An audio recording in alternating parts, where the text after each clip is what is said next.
Good morning. Welcome to the Celtic Way Morning Briefing Live. Excuse me. It's Thursday, March the 16th. Try that again, Shawnee. I'm Tony Haggerty, as you know, at a Haggerty10 Twitter handle. And I'm joined today by Sean Martin at Sean Martin TCW. Good morning, Sean. How you doing? Not bad, Tony. Yourself? I'm all right. I just joking there, but hey, I'll get through it. And before we start, I'll just say to viewers, do not adjust your set. It's only temporary interference with the shot, in case anybody wants to comment on that. But there you go. Go to the test card soon, no doubt.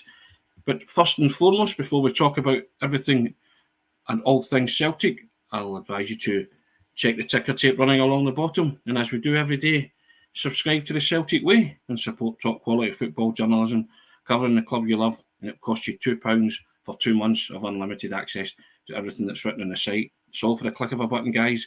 www.celticway.co.uk/subscribe. That's www.celticway.co.uk/subscribe. And we say thank you to all our regular contributors and all the ones that have subscribed so far. And we also say thank you to SENECA. And as you all know, the Celtic Way Morning Briefing is now sponsored by SENECA Medical Group.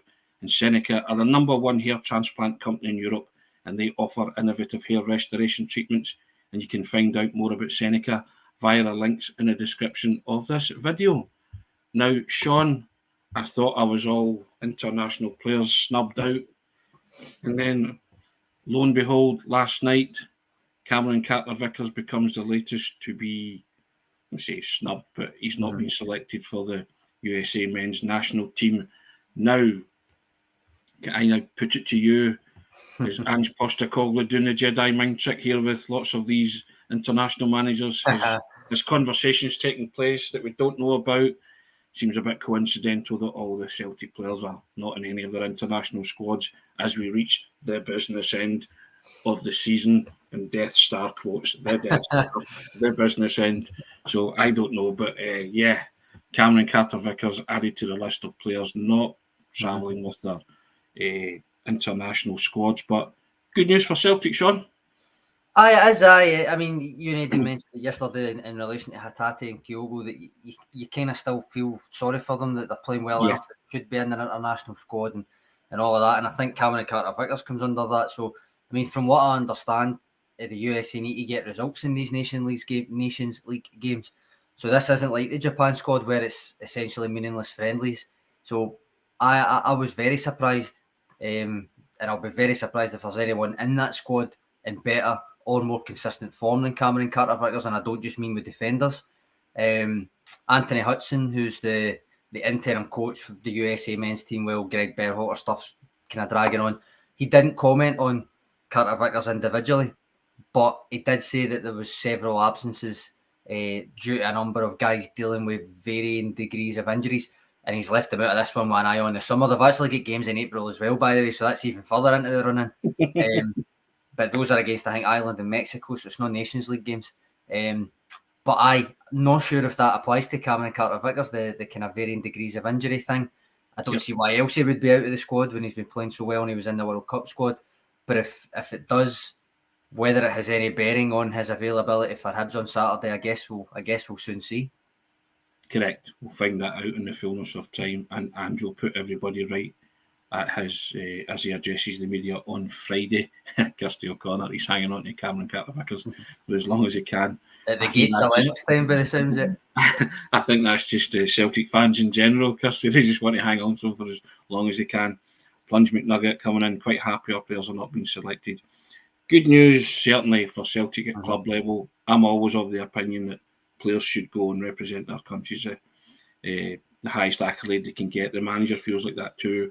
There's varying degrees and reasons for that. And if you look out in today, Sean, today, I spoke to Dan Orlovich, didn't I? I should about at lunchtime today and put into a wee bit of context the Hatate and Kyogo snub, if you want to call it a snub after reading what Dan's got to say. But it puts it into a better all-round context. And as Dan says, maybe put away the pitchforks a wee bit and there is a time to panic. There's a time to get those pitchforks out, but it's not quite yet. And Dan kind of helps you explain why. And a good friend of the show, Dan Orlovich, so we decided to contact him and give us that context. So I've written an article. It's coming out today, as Sean said there. So keep your eyes out on the website for that. Pete McGee, yep, we said that yesterday. Pete, little or no interest in international football. So although I feel for the players who missed out, I'm glad from Celtic's point of view. Lots of people are like that. Pete McGee, it's club football and club football only. Stephen Lemon says, quite happy Japan don't want Rio and Kyogo, their loss or gain. Lots of people feeling like that, Sean, as well, that it's international teams loss and the club gain. Don't know where you stand on Andrew that. Galea, Tony saying quite a few managers are intimidated by Ange, so he's scared them off from picking his players, Tony. Yeah, well, had he not been involved in international football management himself, I would maybe inclined to say that there might be something in that. But Ange was an Australian Socceroos coach for a good few years, and you know his thoughts on players playing in international football, friendlies, competitive matches. So he's always said he encourages it. So yeah, I mean, there's a varying degree of reasons, but what it does do is for Celtic in the run-in, lots of important players available, and I think that's the way the Celtic supporters are looking at it, Sean. Listen, Pete McGee says in reply to one of Keimatsu's comments in the comments, there must be some bloody good players in that Japan squad to keep the Celtic players out. And I'm inclined to agree. Like Dan mentions to you in the piece that the head coach Moriyasu has been watching them and he watches them all the time. And I think, did he say he came over for the Champions League game, or just that he was watching the Champions League games? Well, he said he admitted to the media that he'd watched them, so he'd either travelled to, I don't know if he came to Celtic Park, but he certainly travelled somewhere to watch one of the games. So, I mean, to me, if he's watching them, I can't be watching them that closely, is what I would say, as if he's still not calling them up. But I'll go with Dan's kind of expertise. Yeah. He's there, he's in the thick of it. He understands it more than we do. The what Moriyasu was saying and the justification for it. So I'll go with him on this occasion and maybe put the pitchfork away. But I do just feel it was an odd decision not to call either of the two of them in. Yeah. It's good for Dyson Maida, obviously. You know how I feel about him, and he was in that World Cup squad, and it's not that long since the World Cup. But I must admit, Pete McGee, I was thinking the same thing. Just they must be really, really good. But I thought that in the World Cup as well. Yeah. Brian Roberts comes in and says he's old enough to remember a time when Celtic players were very seldom called up for international squads. That was just the home nations. Yes, indeed. But yeah, I mean, that I'm sure the manager will address it in greater detail on Friday when he previews the Hibs game, and we're all looking forward to that, Sean. Not so much looking forward to International Week in terms of how you fill it with Celtic chat, but we always fill it with Celtic chat. They'll always come up with something happens, doesn't it? So it's all good there. But yeah, I mean, Robert Gibson puts up saying he thinks Celtic players, when selected for their countries, have the chance to come back better, more experienced players, which I think is a fair point. But he says overall he's not that bothered with international football on the whole, which I think is actually it's quite a common opinion, Tony. Yeah. Certainly for what I experience, it's quite a common opinion that people know that first. But to kind of build on Robert's point, and this is maybe a big picture type of thing to think about. It's not about this one international window, but say like if Kyogo and Hatate, for instance, still keep not getting that call, does it put any sort of not doubt, but does it put a different spin on being able to attract players that are looking to get into their international squads and think coming to Celtic's a route into it? If they can have two, maybe, well, it depends what you think about Maida, two of the best players in the Celtic team and best players in Scotland can't seem to break into it. Is that something to consider? Not at this international break, just as an overarching argument. But then conversely, I would say you look at the likes of Matt O'Reilly and Cameron Carter-Vickers, who on their form at Celtic have earned American caps, American recall for the first time in 3 years for Cameron Carter-Vickers, and a first international call-up for Matt O'Reilly for Denmark under-21s, and came within an ace of getting to the Danish squad for the World Cup final. So I think there's a counterbalance to that.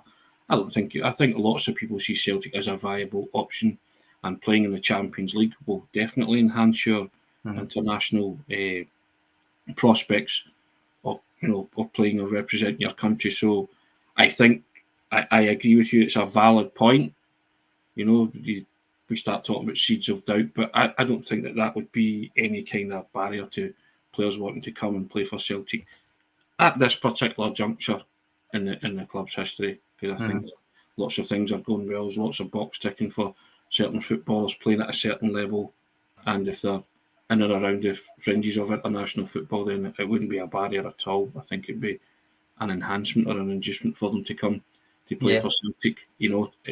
To be fair, so that's just that's the way I think. So I just a counterbalance to what you've said there. But lots of people are thinking about that, about seeds of doubt and all that. But I do think that Celtic at this moment in time, for any player, is a viable proposition. If you're asked that question, if you get that magical telephone call from Ange, you've got a decision to make in your life, haven't you? I think if you read Tony and Dan's piece, then you'll know that when exactly the time is to start getting a wee bit. Was it out of shape?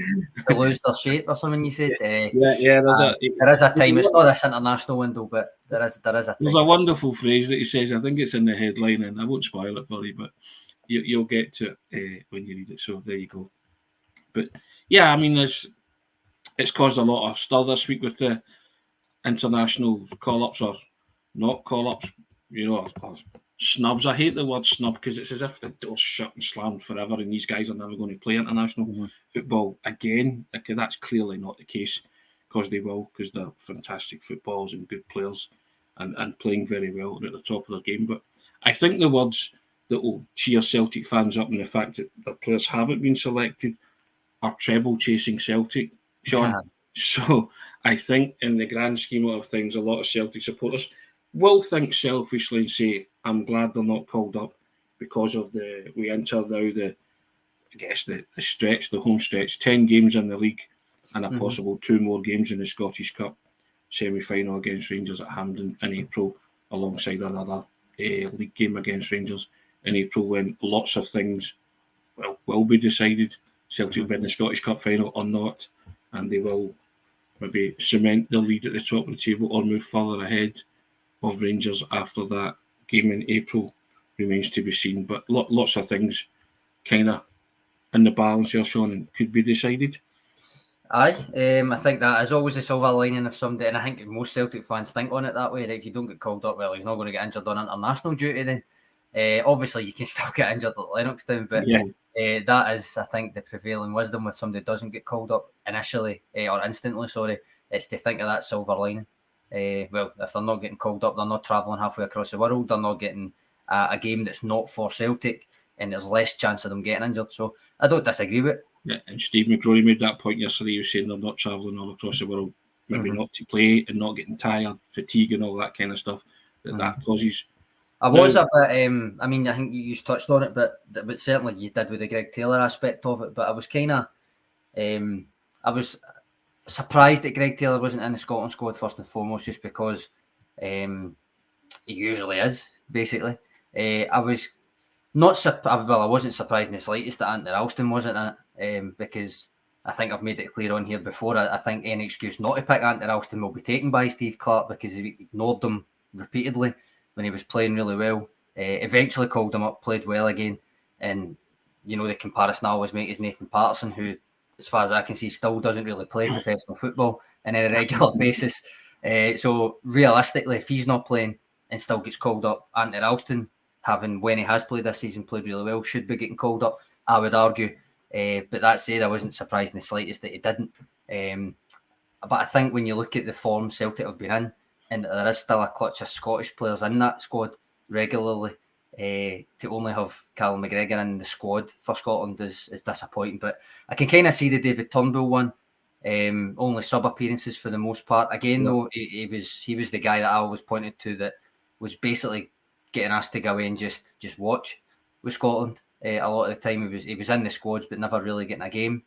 As I say, Anthony Ralston, wasn't surprised he wasn't picked, but could have made the case that he should have been, despite the kind of recent injury that he had. And then with Greg Taylor, I suppose we'll need to see, because that's another one that they've kind of hinted that it might have been an injury. So we'll see come Saturday what that's like. But you're looking at the silver lining again, where they're not getting away then. They're staying at Lennoxtown. So Callum McGregor, of course, the one constant, the constant is away again. But I don't think Callum McGregor sleeps. I just think his life's one continuous football match. You know what I mean? Or training session. Or I could be wrong in that, but he seems to do okay.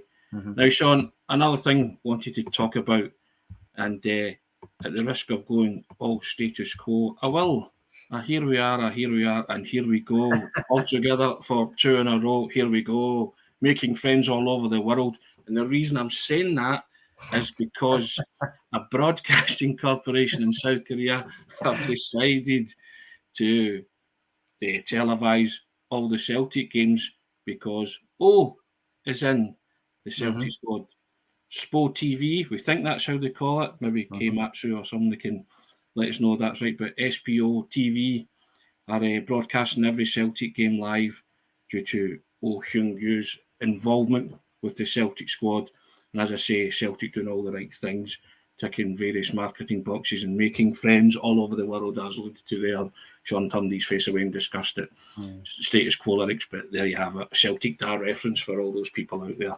But there you go. But yeah, I mean, that's another kind of feather in the cap for Celtic getting their game shown in South Korea, Sean, because of the signing policy. Another good thing for the club. It worked terrifically well with Shunsuke Nakamura, and it's working well with Kyogo, Daisen Maeda, Ryo Hatate, et al. So, I mean, big up to them and big up to Sport TV for showing the games because of those involvement. I mean, it's always a byproduct of signing players from new or lesser used markets that the club gets the benefit of increased exposure there. It was that even with the signing of Ange Postecoglou as well, I would say, to a certain extent, hence the Sydney Super Cup mid-season. And if reports are to believe, the signing of obviously Kyogo, Hatate, Daisen Maeda, etc. could lead to a visit to Japan too. And I think that naturally follows then that signing the club's third ever South Korean player after a gap of more than a decade as well. It doesn't feel like a decade, but after a gap of more than a decade since Chad Uri and Ki Sung-young left, that would prompt an upturn in interest. And I think this TV decision's a natural offshoot of that. It starts after the international break, from what I can see. It starts with that Ross County game in April the 2nd. So that means presumably they'll get a derby virtually straight away on April the 8th. So I hope they enjoy that one. Yeah, and Kimatsu comes in and says Sport TV is unfortunately a small-scale platform. The main ones in Japan are at Burma and DAZN. Got to start somewhere. Yeah, thanks for that, though. It's always handy to know these things, isn't it? And someone else came in with a right good point. Say, Brian Robertson raises Celtic's prestige all over the world. Yeah, I'm all for that. You know, so it's Andrew Gillier saying good for Celtic supporters everywhere. Correct, and that's the way. And somebody says, pack your bags, Tony. I don't know, am I getting kicked out of my own house? You did stop over in Seoul on your way to on your way to Sydney for the Sydney Super Cup. You never got to see any of it, right enough. Sadly. But you have previous your travel vlogs are still on the YouTube channel if anybody wants to see what Seoul Airport looks like in the inside. Yes. We'll see how that pans out in the summer. But no, I'm always now B's coming in with will cause defence major problems. It looks like a nightmare to defend against. Yeah, lots of people discussing the merits, pros and cons of so far. Small sample size, Sean, but there's ability there. There's a player there, and you know you can't dislodge Kyogo at this moment in time. No, you can't. He's playing out his skin. And it was always going to be a wrestle for that. But you know my thoughts. At times, there are horses for courses games, and those time will come. I don't disagree with that. I think right now it might be if Celtic managed to win the league with a few games to spare that you see more, because unless Kyogo gets injured, he's red hot at the moment. Every game's a big game, so therefore you play your best striker and Kyogo still is the best striker, so there is that to consider. But I do agree. I think I've been fairly impressed with him lately in the limited time that he's got. I think he's come on every time he's get the chance to make an impact. He started the game obviously, and I think he'll look to make an impact regardless of how much or how little time he gets on the park. So it's a small sample size clearly, but I still think the attitude's there that suggests that he's going he's going to do everything he can to grasp his opportunity when he gets it. Now, Jill Paul comes in and says, question is, if Kyogo got injured, is O the replacement? I think yes. Well, I mean, I suppose you've got the horses for courses thing there. Be, doesn't it? Well, he's the only other striker, but if you want to go the horses for courses thing, and for instance, say that there's a game that Ange Postecoglou really wants to try and replicate a Kyogo striker's performance rather than an O striker's performance, then you maybe go with a bad Armida through the middle. But I think all things being equal, it would be O that would come in. I think he would show that trust in him. Yeah. Andrew Gillier say O still settling in. Brian Roberts saying use O after 60 minutes. And Plungeman Nugget also saying there's no one else. Chill. And he brought him in. Chill. Bit of zen there for us. Just on that note, by the way, we've not really had many questions in because we didn't really say at the start. I don't think we didn't mention, but if you have got any questions, just throw them in. We've got one here from Tim Anon. Out of curiosity, does anybody know how Ideguchi's performing? Well, unfortunately for Yusuke Ideguchi, he's fractured his ankle. I believe it was a fracture, wasn't it? Broken his ankle, fractured his ankle, whatever you want to put it. Or with his own club, so he's out. He's injured. He's not playing any football anytime soon. Correct. But Alan Woods comes in and says definitely need a third striker. Want to go deep into Europe next season. We've always argued about that, haven't we, Sean? I'm not averse to bringing in a third striker. I'm up there. I'm kind of ambivalent about it because if you've got Kyogo, unless he's actively better than Kyogo, then you've not really got a decision to make. You're just adding someone else to sit on the bench. I'm ambivalent towards a third striker at the moment. Unless there's a formation change coming, which I don't think there is, then you're still looking at one striker per game, with the other one coming on for the last half hour or 25 minutes or whatever. So if you're going to sign a third one, realistically, to me, it needs to be somebody that's actually better than Kyogo. Otherwise, you're still just adding to the people that sit and watching. Jill Paul still dreaming. Get Dembele back. He's saying that would be a question. that is a question. We Uncle Nobby's Steamboat. I do love that name. He said just about to write that, Jill. So, how would you feel about that, Sean? Mr. Returning? Well, I'd be intrigued to see how he played under Ange Postecoglou. Like, ignoring all the rest of it, ignoring maybe wage packet and all that kind of stuff, because I think there will be some teams down south will want him because he'll be on a free for the end of the season and stuff. But just taking it in a vacuum, if he were to be available and come back to Celtic, I'd be intrigued to see how he played under Ange Postecoglou. What a player he was, let's not lie.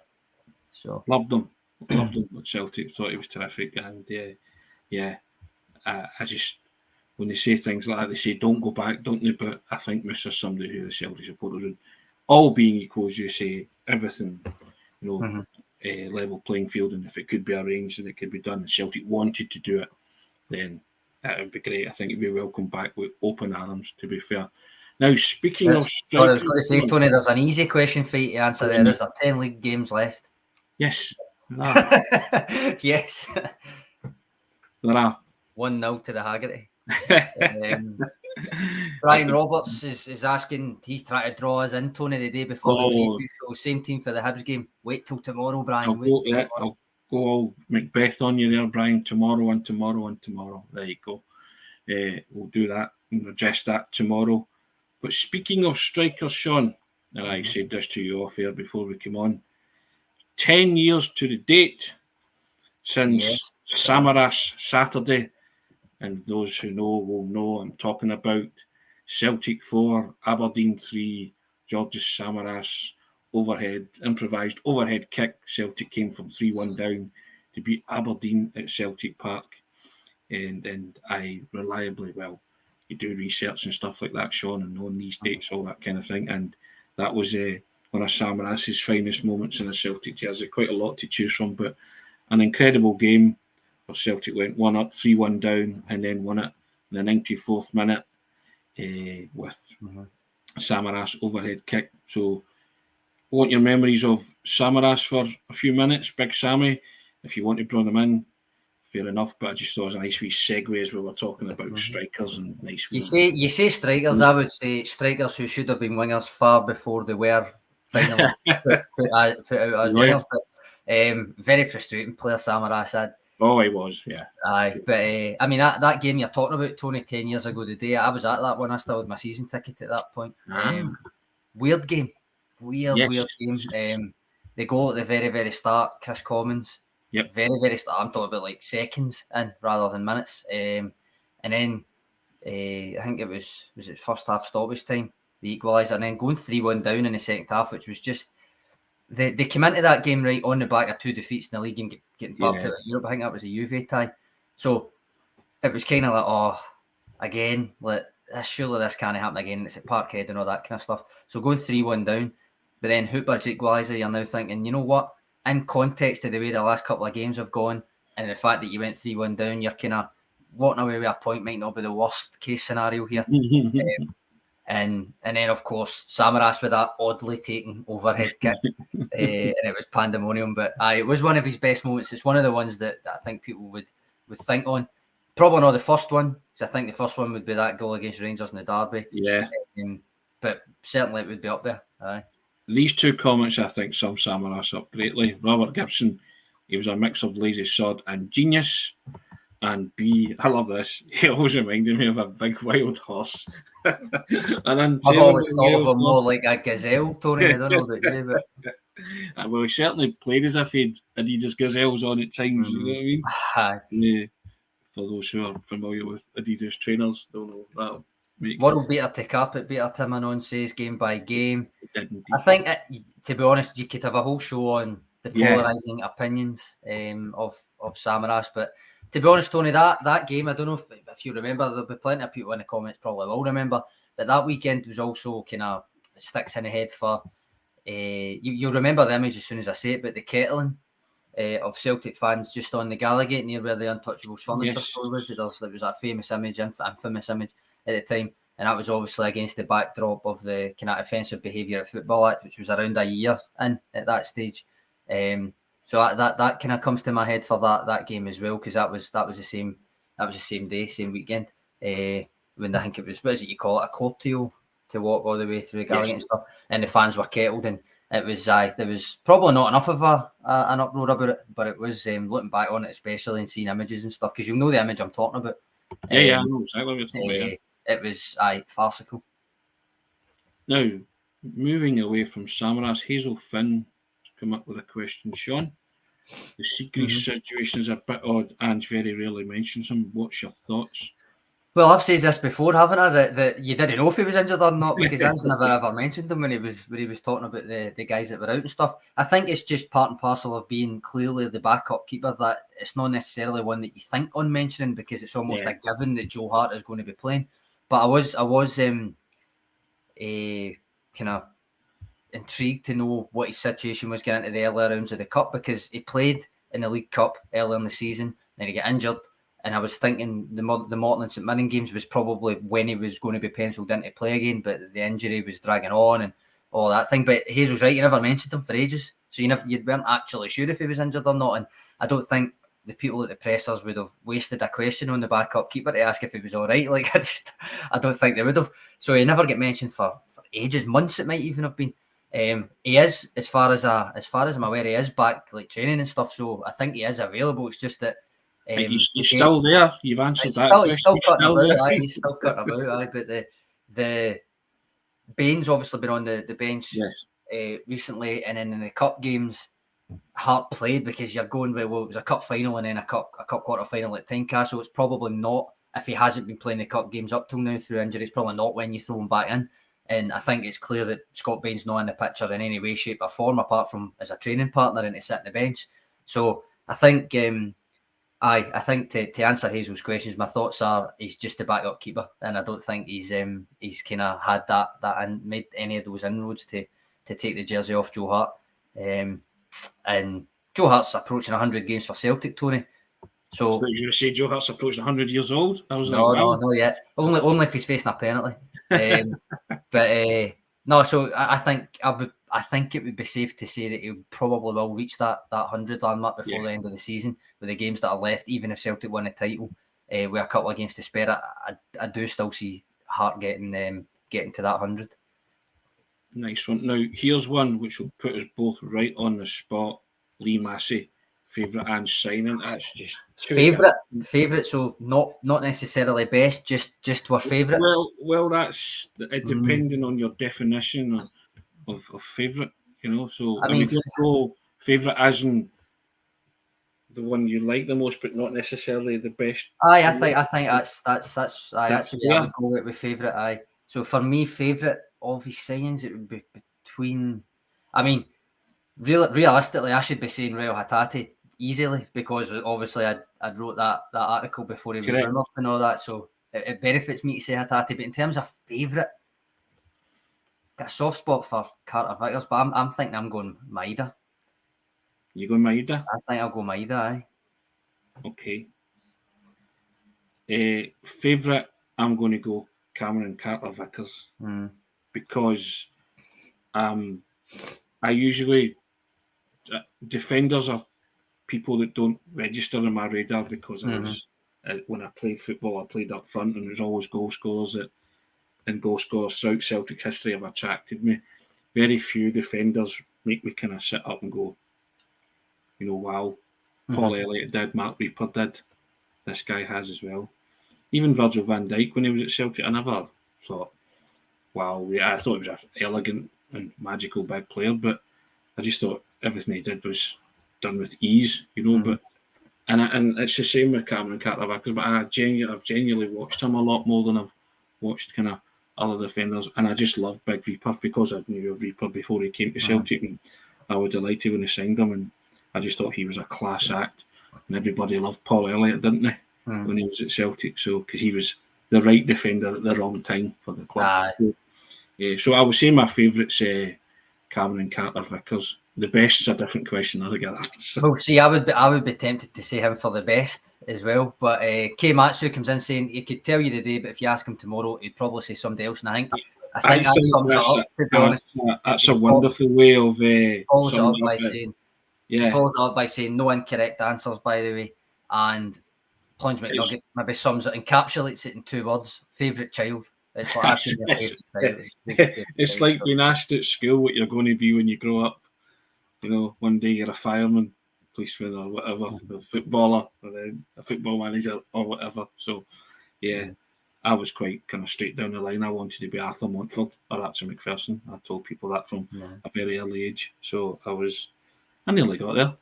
It's just ridiculous. That question's it's taking off in the comments. There's everybody's getting involved. Quite an assortment. Doesn't seem to be love that question. No, it's a great question, isn't it? Because I agree with the commenters. There's no right or wrong answer. Your answer today could change tomorrow. Andrew Gallia taking a leaf out of my book, because I done that. I know it's a cop out. But I done that last year at the end for the end of season awards, best signing, and I said Ange Postecoglou. What I will say to that, Sean, is even Ange himself wasn't a cop out, but when he was asked his favourite moment since he took over, and he said himself being appointed manager of this wonderful football club, which I thought great answer. You know, no wrong answer, but that in itself, you know, so winning trophies and all that, it's great, it's magical, but he kind of said something similar to yourself, that it was all about being appointed. That's been the greatest honour for him so far, and I love it when people say that, those kind of things, you know. It's not just about winning a particular trophy or a particular game. It's the whole presence of being in and around, you know, the wonderful football club that we talk about at 10 o'clock, or as Pete G would say, 10 o'clock-ish every morning, you know, and how so many people get involved and on board. You just need to look at the comments coming in. It's a way of life, really, for all of us, isn't it? So, and we love it to bits, and we love the football club, but it was a wonderful answer that Ange gave, you know, just short and succinct, you know, the day I was appointed. Chilpal coming in here saying, Tony, an easier question would have been, who's the worst player that Ange has signed? Do you count James McCarthy as an Ange signing, all that kind of stuff? Don't know. I don't know. I think it would be quite harsh to say worst when somebody's maybe not playing all that much, but I suppose the one that's definitely an Ange signing that just hasn't worked out would be Adiguchi. Yeah, but it would be a bit harsh to say you're the worst, that kind of thing. But I hate nothing personal, Phil, but I hate words like worst, because I think you're being disrespectful to professional football players who have made the grade and signed for a club like Celtic and Leeds United, people, teams like that before. So I would maybe change that question and sort of say who it's not worked out for the most or something like that, or Abelgard's up there. That kind of thing, because I find it hard to slaughter any professional footballer who makes the grade. I think maybe it's just a professional thing. You can have your opinion and say players aren't as good as you thought, but to say they're the worst player ever and these kind of things, and that's just a personal thing. That it's no slight on Shall Paul. It comes back and say, sorry, I didn't mean like that. Yeah, that's what I mean. So I think we would all agree that Ideguchi, it's not worked out, and for better, for the use of a better word than worst, it's been the one that hasn't worked out. Well, when I done the kind of going through the signings by signings mid-season last year, and it was, I didn't want to do that either. I didn't want to say success or failure, so I said success or success adjacent, which might have been even cheekier, to be honest. But it was an attempt not to just say that you're a failure, like that kind of thing. But Paul, there's nothing to say sorry for. It's just my take on it. You're allowed to have your opinion. If you think you've been the worst, so be it. It's just the way I think about football and football players. People watch a game and say, "Oh, that's the worst game ever." Hyperbole, to an extent. But then you have to kind of. Somebody might say, "Well, why is it the worst game ever?" You'd have to justify that. Why is he the worst player ever, or that's the worst decision I've ever seen? Everybody kind of jumps on that, don't they? And sort of says, and I just think it's players can get stigmatized by things like that, and I think he's been very unfortunate, and it didn't work out for him, and we move on from that, from Ideguchi. I'm going to throw this one. I'm going to throw two in back to back here, Tony. Just an answer. Don't need necessarily an explanation, or you can give one if you want. But Podge McNugget, favourite Celtic manager? My favourite Celtic manager ever. Yep. Not necessarily the best. Not necessarily the best. Your favourite? We'll go with ones that we've actually experienced. Then, okay. So ones that I've actually watched their team. Yeah. Well, if I have to say Jock Stein, but I saw Jock Stein's team in the last season that Kenny Dalglish played. You know what I mean? Right, all right. Apart from that, then. Apart from that, but I was only a young kid. It still counts, though. Still counts, and you can't. You're right enough. You can't put anybody else. For me, it's Martin O'Neill. Like I'm Martin O'Neill, but Tommy Burns' team would be Tommy Burns as a guy and as a football would be up there. But Martin O'Neill for me. I think Martin O'Neill's team certainly played in an era where competition was high. They went toe-to-toe with a Rangers team when they bestrode Europe and took a lot of scalps and went toe-to-toe with a lot of very successful teams in Europe, and a lot of them came to Parkhead and left with nothing. So I think that's a wonderful era. Tommy Burns for Paul Andrew Martin for the football that they played. Ultimately, Sam Hartley, Jock Stein, of course. So it's just dependent, one, on when you were born and kind of when you were going regularly. Brown Warrior, Neil Lennon. Neil Lennon's first spell isn't far away for me either, to be honest with you. Sure. But no, for me, it would be Martin O'Neill. Aye, Martin O'Neill for me. Yeah, so and I think 5 years that Martin O'Neill was there, there just seemed to be an alignment. I've got a similar alignment you see just now, don't you? Lots of kind of similar coincidences. Well, there you go. It's going to be answering or later.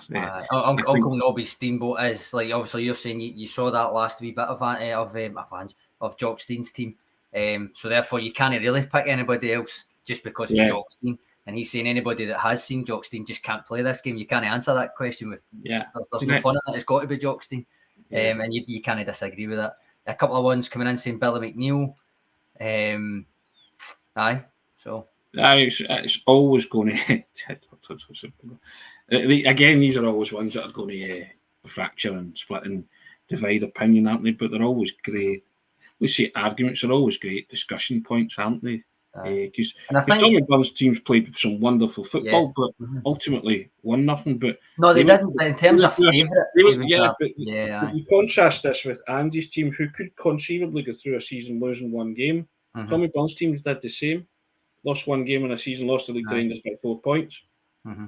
You know, so and I think the reason why that team was revered was because they played a wonderful style of attacking football, just drew too many games in that season. And Sam Hartley coming in saying Ange has the authority of steam. Sorry, Sean, you flicked up a comment. No, I was just going to say Red Scotland's comment, Martin O'Neill for his success, but Neil Lennon is his favourite because it's Lenny, and that ties in with something that I think, no matter whether your perception or your thoughts on Neil Lennon, the way that it ended in the last time he was here, marred your perception of him in any way. Brown Warriors comment is still true to me. No manager has had to put up with what Neil Lennon had to put up with, and he still delivered success. And I think that is a truth that won't go away, regardless of how it ended with Neil Lennon in his second spell. I've always said it that Neil Lennon is Celtic icon, and he will be welcomed back at Celtic Park with open arms by a majority of the Celtic supporters. The retro Celtics and Brendan Rodgers. Essentially, with the emoji choice, I'm not sure he's been entirely serious, but there we go. Yeah.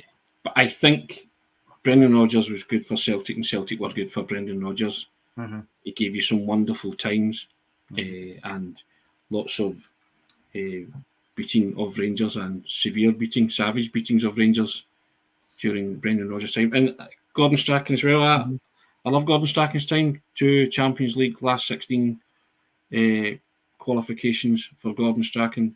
Yeah, Gordon Strachan got to win last 16 twice. He did it. So, lots of people kind of forget that, don't they? Especially when Gordon Strachan was downsizing at the time. Well, Scott Brown obviously himself picked him as his best manager, favourite manager. I can't remember what way it was phrased, but he picked him and for the fact that he took the chance on him, he paid the money for him, he took him to Celtic, he believed in him. Now, I would argue that it was, if you remember at the time, opinion on Scott Brown was maybe mixed for a couple of seasons. And I would argue it was under Neil Lennon, when he played him right mid for a while, actually, that got him, 1, back in the team consistently, 2, leading in a kind of appropriate manner, and then he moved back into the centre, and the rest was very much history, because he was just a constant after that, and so successful. Gordon Strachan had to downsize and still brought success. That was I was talking to there, and Lee Massey comes in. His favourite 3 are Strachan, and Lennon.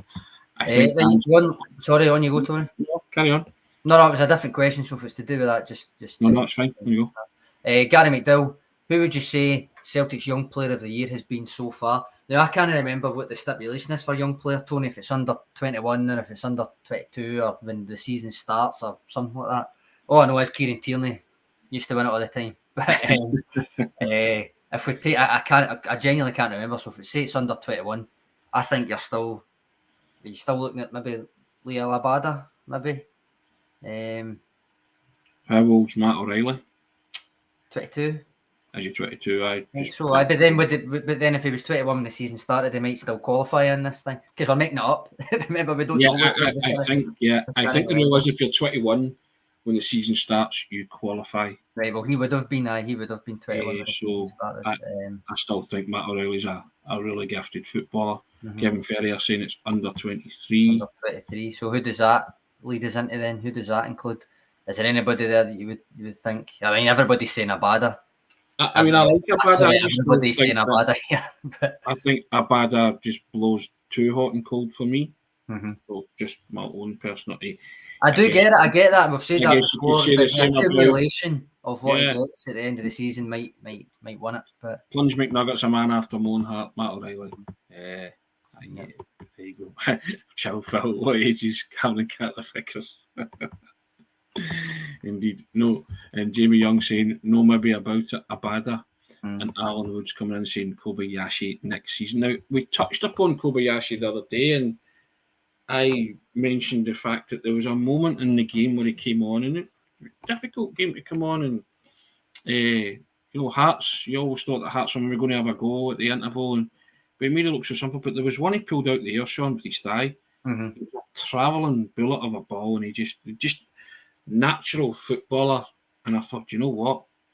You know, I'd like to see you get a run of games. I can't see where you're going to get a run of games at this moment in time, but just I always pick out isolated moments when you think, or at least you know you're watching a footballer, somebody with talent. You know, and the raw ingredients are there with Kobayashi, and just the way he did it. But it was all natural. Natural left-sided defender, the ball-playing defender, and I just thought, wow, because it was, I don't know who hit it to him, but it was going at a fair pace of knots, and he just took it in stride, and you know, and I expected Hearts to come with kind of battering Ram stuff in the second half at Tynecastle on Saturday, and I just didn't see it, and I thought he went in there and he played like he'd been playing alongside Cameron Carter-Vickers all season, and that's what I loved about him. And I also love the fact that if that's what he's getting told in training, it's seamless when these guys come in, because it's drummed into them day in and day out at training, as the manager says, so that you go on at Tynecastle, it's 2-0, a Hearts goal throws it all into the melting pot again. Hearts get nowhere near the goal. And if you're the Hearts, he might be in at the weekend. Depends what Ange Postecoglou says about Carol Starfelt's hip injury tomorrow. The hip flexor, so it could be out for a while. But moving forward, it wouldn't have been. Yeah, he's very composed in the ball, so I'm great. I'm great with that. Kobayashi with his ability to distribute the ball from the back line. Yep, saw a bit of that came actually on Saturday, but I wouldn't necessarily be as troubled now having watched him play that 45 against Hearts than I would be if the manager turns around Friday and says Starfelt's out and Kobayashi comes in, and I'd be like, with 10 games to go, it's the business end of the season, as I was talking about. But having watched him there, I thought he did look really composed, and you know, so I'd be interested to see him get this kind of run of games coming up, because as we both said, there's some massive games coming up, starting with Hibs on Saturday. I'm curious to see what he says, because if there's these players getting pulled out of their international squads, then with kind of suggested injuries rather than confirmed injuries, then what's going to happen to Carol Starfelt with a hip flexor? Because I think somebody's comment saying he was named in the Sweden squad. That's not to say he won't be pulled out it. So I'm just I'm wondering what's going to happen on Saturday. There's a good few on Saturday that intrigue me, not just from injuries, but just the fact that maybe if you've not been in the if you've not been put in the international squad because of suggested injuries, then are you going to play on Saturday? And does that not mean you should have been in the squad? All that kind of stuff. So I'm intrigued. The Predator 11s are going to be difficult, Tony, put it that way.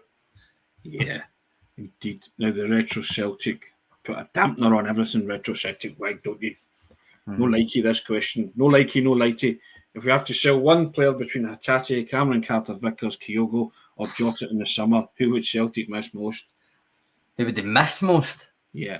I'm not playing this game, Retro Celtic. I don't know about that. I would argue they might miss Carter-Vickers the most, because when he was out earlier in the season, was like, as I said, I know this is only subjective ratings, but when I was looking at the power ranking spreadsheet, you could see the games that he missed by looking at the ratings of the other defenders who were playing when he was out.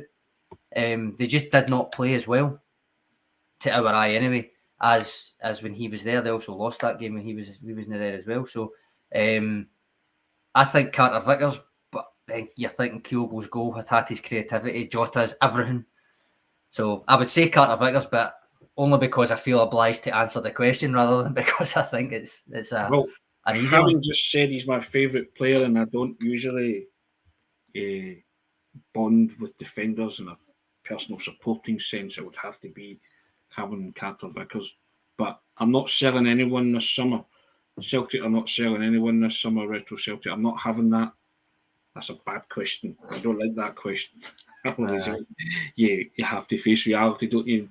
That could well be the case, but I think if Celtic were to lose Cameron Carter-Vickers, that'd be a big hole in their defence, and I don't see anybody coming in with that stature and presence, composure, calmness, and just taking to Celtic like a duck to water, having been around the block in terms of his loan spells, but finding a spiritual and football home.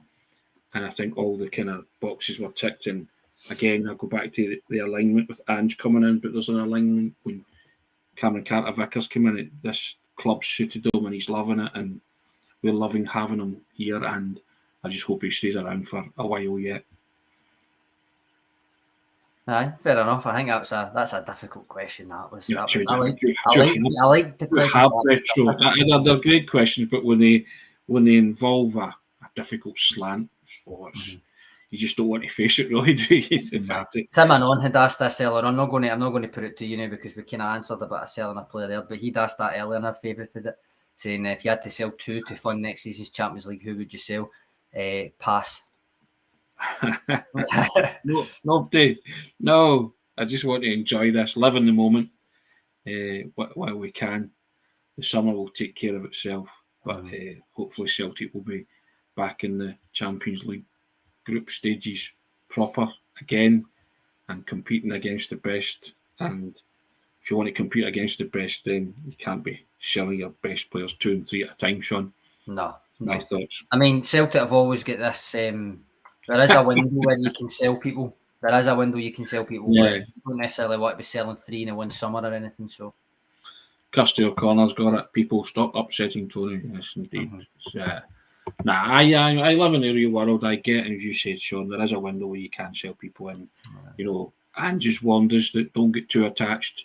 So I'm trying not to get too attached. So, but fine well that it's the players will come and go, and you accept that. But at this moment in time, I just think we're enjoying this collective of players and the manager, aren't we? Yeah, we just want to see how far they can go. I think that's what everybody's desperate to see. Nah, I agree with that. I think there's plenty of comments coming in, kind of try to turn the tables on the question by saying, "Oh well, there's other players that need to go before any of them," and there's Barkas and all that coming back from loan. So we'll go with that. Back. Tough love, Tony. Yes, indeed. I go with what the manager says. He doesn't fall in love with any of his players either. Yeah, but it is tough love, and I just think at this minute there's a massive love in with Celtic with everybody, and phrases like tough love are just a bit. I mean, not at this minute in time, but before we wrap it up, Derek Smith has got a point when he says this, that he says that we've seen in the past, if you hold on to everyone, complacency can kick in. Let's not forget the 10 in a row season. I agree with that. It is a fair point, but I'm saying like there is a time for a club like Celtic and the business model that they kind of try and utilise to sell people. I would like to think that won't be like selling 3 of these bigger names and key players in the one summer, is all I would say. But there will be a time where you need to sell some of them, or one of them, or 2 of them. So, yeah. The Plunge McNugget comes in and says, Tony would have been 5 when Dalglish left Celtic. I was actually 4 and a bit, going on 5. Yeah. Yes, broke my heart to smithereens. You'll know that I've written about that before, I've spoken about that before. Only one King Kenny, as they say. Yeah, it was difficult. So my football world was kind of rocked then, and I got a bit like Ange. I didn't want to fall in love with players. Then Charlie Nick came along, and I was like, oh. and various others have come along since, but I don't think they all got the 100% invested love that I gave King Kenny. I think that's the thing. I've always held a wee bit back for others that have followed. It's true, and I think Ange nailed it when he said don't fall in love with them, and that's exactly why, because I was totally invested, and then it was his last season at Celtic, funnily enough.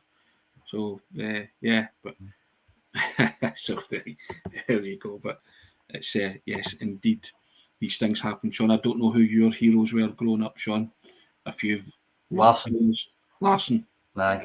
The thing is, that was slightly different because he had already, like, you already knew that he was opting to spend his best years with Celtic when he could have gone elsewhere. Yes. So there was already that gratitude that was just ingrained in it. So when he did come to leave, not that it wasn't quite as upsetting as it otherwise would have been, because it clearly was, but the fact that it wasn't taken by surprise, it was, you knew he was going, and his tears as well made it just as emotional as it otherwise would have been. But it wasn't a sucker punch type, I think, as you knew it was coming.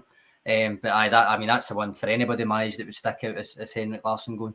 Yeah, and I think everybody was prepared because he told you. The game against Dundee United, when he scored twice, Celtic came from behind to win, and then the tears after it in his interview. I think that's when it hit home that the phenomenon was leaving, and you weren't going to see a player like that again for a long, long time, if at all. People can. It's all subjective, isn't it? But that 7 years had come to an end. Magnificent 7, all that. 242 goals, 315 games. I described them all, Sean. I know them all inside out. That's why. Yeah, but I think that was when the emotion of Larsson leaving hit everybody, when he cried in the BBC interview after it, and I think I don't think that you'll feel like that about another player. I'm not saying ever again, but I think it'll take somebody really, really special to. There's also it's not a detachment as you get older, because it's not, because you still care and all that, but there's a certain aspect to it if you're still a kid when someone like that leaves as well. Do you know what I mean? You talk about maturity, Sean. Not necessarily. Just that kind of, do you know, that wide-eyed, wonder type aspect to it, and so there's that. So you can't recapture that either, which might play into it. I'm still a big kid when it comes to football. I know that. I still have that wide-eyed wonderment, and I freely admit, and I've said it on here, I'm the ultimate dreamer, which is why I get invested in emotional. Try not to with players, but in terms of football in general, I'm still a dreamer. You know. But hey, and I've still got that doe-eyed, wide-eyed wonderment as a kid at Christmas whenever I watch football. You've seen me, you've sat beside me at cup finals and stuff. I can get a bit kind of, kicking ball, heading, stuff like that. And I don't shout, but I'm very hard to pin down in the chair. I'm very, very animated, I think's the word. Not in a shouting way, but just in a kind of movement kind of way. But yeah, I think you have to be like that. If you're not like that, you're in the wrong game, aren't you? Nah. Maybe, I don't know, but it's just speaking personally. Retro Celtic, good lad, Tony. Yeah, well, there you go. I don't mind admitting these kind of things, because it makes it. It's why we're all involved. That's why we love it, isn't it? It's, if you can't feel like that, then, as I say, fine. I don't. I'm speaking for myself, but I think lots of people can empathise with that, and it resonates with you. Let's stop, Tony. You'll have us all in tears, which is probably a good time to start wrapping up, I think. But I suppose so. I don't. I try not to make people cry, but hey, some people have been reduced to tears by my ramblings and rantings. Don't know why. That's what it is. It happens. Anyway, Celtic on to Hibs on Saturday, Sean. Yep. Before the international break, we'll speak about that in greater detail tomorrow. Talk predictions, talk possible lineups, but not exactly predicted lineups. We want to give everything away, but 10 to go, Sean. Countdown starts now. Hibs at home Saturday. Hopefully Celtic can keep their 9-point lead, or maybe even extend it, who knows, at the top of the Scottish Premiership table. We'll cover that in depth tomorrow. That's almost been an hour, Sean. I know, here we go, 10 to go.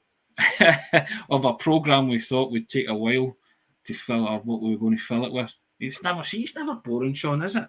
No. And to be honest, it is a lot to do with the commenters.